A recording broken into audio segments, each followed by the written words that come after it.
What's up, everybody? So, doing a follow-up video on my DIY utility trailer to kayak trailer.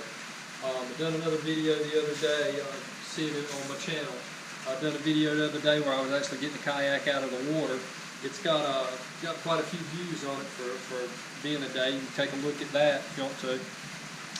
But I'm going to do just a little bit better, more up close and kind of more detailed video of the trailer and some of the things I've done to it. It's not real complicated, but anyway, just going to do a little follow-up and more information on the trailer I've got. Anyway, this is it. This is the trailer. It's just a regular utility trailer. This one's a Texas Bragg brand trailer. Any utility trailer will work for this. One of the things you noticed, I've propped the kayak right there.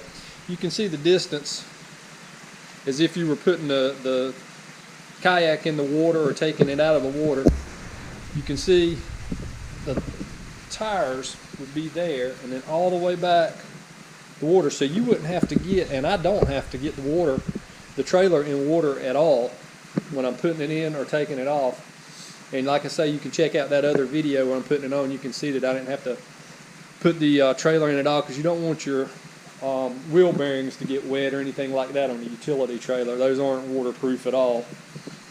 So you can see there's plenty of room with that. Anyway, getting into the trailer, it's just a regular wood deck trailer that I have, and you see this plastic flooring that I've got here. This is actually stuff, pretty much everything I put together on this trailer is what I already had. You know, most of us have trailers for lawnmowers, four-wheelers, something like that around, and I didn't want to have to go out and buy another trailer and get tags on it and pay taxes on it and all that good stuff like that. So I just said I'm going to use what I already had, or try to, and that's what I've done with it. So this flooring, this plastic flooring, getting back to that, this is from a dog kennel floor that I had years ago, and I've just kept the plastic flooring. It cleans well. This stuff right here is probably, I don't know, 7, 8, 9, 10 years old. Just sprayed it off, cleaned it up. It kind of links together right there, and then I just put these screws in it, and these screws are metal roofing screws right there. I just put a couple per row. I sink them down in the channel so they don't hit the bottom of my kayak, scratch it or anything. This gives it's got some flex in it. It's got enough where air and everything can get under it, where it's not going to trap moisture and cause any kind of rot on my wood or anything like that on the trailer. And I just run it the length of the trailer, 4 pieces of it here. And like I say, it's just stuff that I already had. Then I took some straps, some cam straps, and I just ran them through the crack in the floor and run it up and run on the other side of the trailer, and it just comes up and goes around the kayak. I had this piece of rubber right there. I used one piece of that for a seat riser on my kayak, zip tied it on the back of my seat on the kayak, and I used the other for this bumper up here where the nose of the kayak will go. And I'll show you that seat riser in a minute. But anyway, you can see right along here, that's my push pole, or my parking pole, whatever you want to call it. Got it strapped on there. I just took 2 pool noodles and zip tied them on the side just to keep the kayak from banging on the side of the trailer. Cheap, simple, effective. I did have some rubber pads that I had on there, but they actually put some marks on the side of my kayak, so I went back with the pool noodles, and they're working great. But what's cool about it, that flooring, I had, let me go back to this, I had some pool noodles, and if you looked in that video that I done the other day, I had some pool noodles, 3 of them, that were stretched in various places like that. I had the strap running through and had them bolted down, and then it just provided a little more cushion for the kayak, but you can see how it's kind of crushed there, so I don't think it was providing that much. And what it was doing, it was causing me to have a little bit harder time sliding the kayak on and off. So I've taken those off. And now, you see, I can grab the kayak, just one hand, and work it up all the way on there, like so. Loads that easy. And then I just take my strap, do one of them across there, strap it down, take this other one,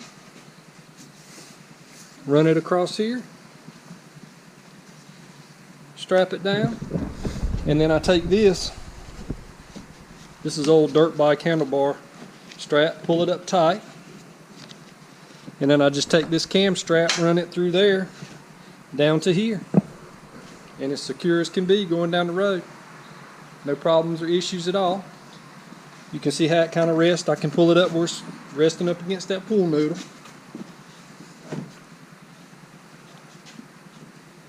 The front bumper up here keeps it from hitting that.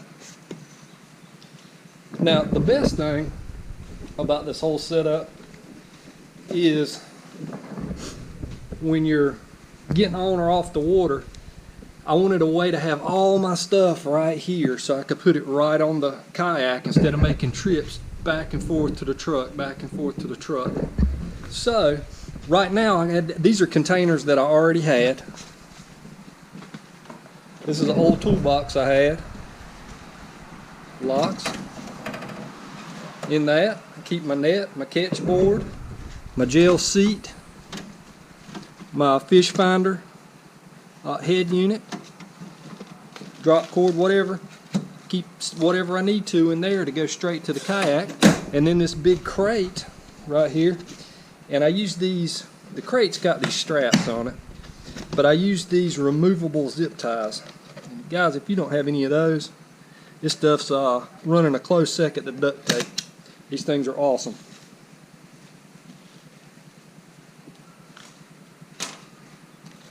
These things are awesome. But use the resealable zip ties there. And then I have this tote. Can open it up and I can just take everything. This is my life vest. It's my dry box I can put right on the back. I've got all my little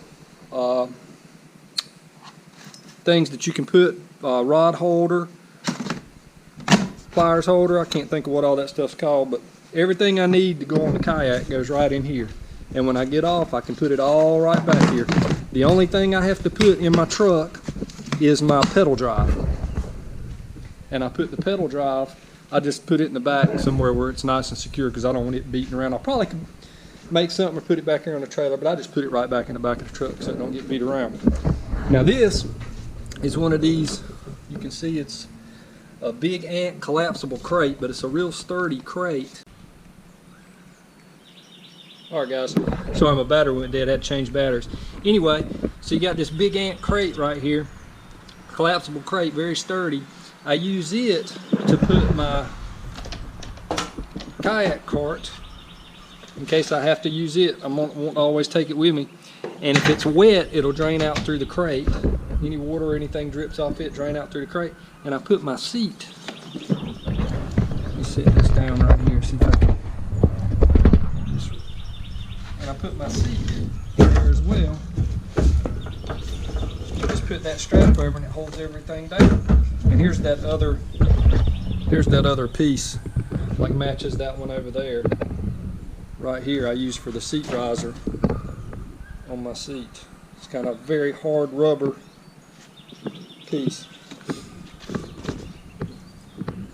Anyway, the crate, the way I hold these crates and my tote down is, it's not really pretty, but it works, is of course I put some wood screws in the corners, the crate there, but I also took a piece of 2x4, just some scrap I had, and put it in the middle and then put some wood screws through it so it could distribute the pressure so that it wouldn't crack when it comes up. I won't get into the physics of it and everything with you guys, but that's what that does. Anyway, I did the same thing with a piece of plywood in the bottom of this tote right here. But anyway, that's the trailer to haul the kayak. If any of you guys have got a utility trailer, I suggest you could do something similar. My other kayak I used to have a Bonafide kayak, and I used this same trailer with it, but I had rigged up something where I run some 2x4s across the top here with some U-bolts, and I had it up higher. But the problem with that is it was up higher. So when I was get to the water or get off the water and try to lift it up, it was just more of a steep angle, and when I had everything on it, it was just a lot more difficult. This right here, I mean, you're only looking, that's my hand distance from that to the bottom of the trailer. You can tell it's not much more than my hand, so you don't have to lift it very far at all. Nice and secure, rides good. But anyway, I just kind of want to do a little follow-up with that for you guys. It's a rainy day, not much else going on. So just wanted to kind of show you this. Another quick walk around on it. I appreciate you guys watching. If you have any questions or anything, as always, just leave a comment. And also, like and subscribe. Thanks. Later.